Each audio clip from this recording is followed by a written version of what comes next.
মহান শহীদ দিবস ও আন্তর্জাতিক মাতৃভাষা দিবস উপলক্ষে পিরোজপুরের মঠবাড়িয়া কেন্দ্রীয় শহীদ মিনারে ভাষা শহীদদের প্রতি গভীর শ্রদ্ধা জানিয়ে পুষ্পাঞ্জলি অর্পণ করা হয়েছে। দিবসের প্রথম প্রহরেই থেকেই শহীদ মিনার প্রাঙ্গণে বিভিন্ন রাজনৈতিক, সামাজিক ও সাংস্কৃতিক সংগঠন, শিক্ষা প্রতিষ্ঠান এবং সর্বস্তরের মানুষের ঢল নামে।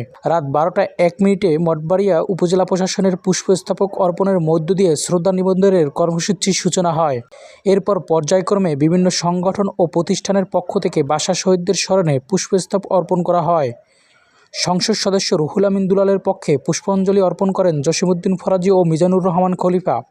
এছাড়া মঠবাড়িয়া উপজেলা ও পৌরসভা বিএনপি, নাগরিক party NCP, Mathbaria press club, Mathbaria উপজেলা স্বাস্থ্য কমপ্লেক্স, মঠবাড়িয়া সরকারি কলেজ, মঠবাড়িয়া উপজেলা যুবদল এবং মঠবাড়িয়া উপজেলা ছাত্রদল সহ বিভিন্ন সংগঠনের শ্রদ্ধা নিবেদন করেন।